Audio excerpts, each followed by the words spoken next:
వ్యవసాయంలో పెట్టుబడి, నిత్యం నష్టాలు, రైతులు అప్పుల ఊబిలో కూరుకుపోతుంటారు. వ్యవసాయం గురించి మనం తరచుగా వినే మాటలివి. కానీ ప్రస్తుతం యువ రైతులు సంప్రదాయ వ్యవసాయాన్ని వదిలి ఆధునిక పద్ధతుల్లో పంటలు పండిస్తూ భారీ ఆదాయాన్ని పొందుతున్నారు.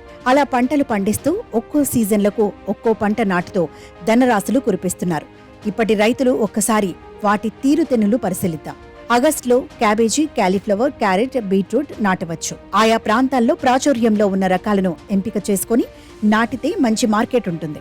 ఆగస్టులో కూడా ఈ పంట ధరలు ఎక్కువగానే ఉండే అవకాశం ఉంటుంది.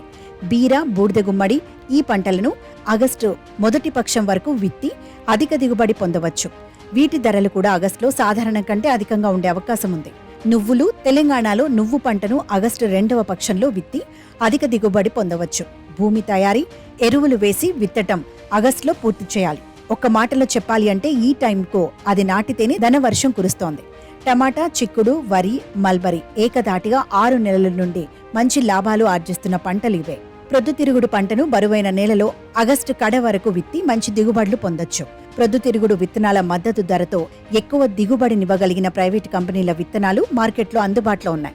ఎక్కువ మంది రైతన్నలు ఉద్యాన పంటలు వేసి ఆశించిన స్థాయిలో లాభాలు గిట్టకపోతే వరి పంట వైపు మొగ్గు చూపుతారు.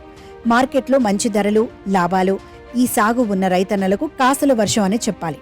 రైతన్నలకు లాభాలు చేకూరుస్తున్న పంటలలో మల్బరీ సాగు ఒకటి.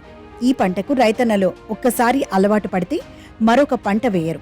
ఎందుకంటే రేషం పంట చేయటం వల్ల నెల నెల డబ్బులు వస్తాయి. సీజన్లో టమాటా కూలీలు అవసరం లేని పంట అని కూడా చెప్పవచ్చు. ఇంటిల్లి పాది చేసుకునే సాగు. పంట బాగా వస్తే లాభాలు కూడా అదే రీతిలో వస్తాయి. దీనికి ప్రభుత్వ సహాయ సహకారాలు కూడా అందిస్తుంది. రైతన్నలను నష్టాల నుండి బయటకు అధిగమించేందుకు పంట ఏదైనా ఉన్నది అంటే టమాటా అని చెప్పవచ్చు. ఇక అక్కడ ఇక్కడ అని కాదు, అన్ని చోట్ల సిర్లు కురిపించే ఒకే ఒక పంట వరి. దేశమంతా ఇప్పుడు ఈ పంట ట్రెండ్ నడుస్తోంది. వరి క్వింటాల్ 3,000 నుండి 4,000 పలుకుతోంది. అందుకే వరి పంట సాగు చేస్తే అధిక ధర పలకని సందర్భంలో ఇంట్లోకైనా ఉపయోగపడుతుందని వరి వేసేందుకు ఎక్కువగా ఆసక్తి చూపుతారు. చిక్కుడు సాగు అంటే మనకు గుర్తొచ్చేది పూత సాగు అని అర్థం. పూత ఎంత పటిష్టంగా వస్తే కాయ అంత నాణ్యంగా వస్తుంది. అందుకే రైతన్నలు పూత నిలబడేదానికి రసాయనిక మందులు పిచికారీ చేసి నిలబెడతారు. ప్రస్తుతం ఊహించని స్థాయిలో లాభాలు వస్తున్నాయి.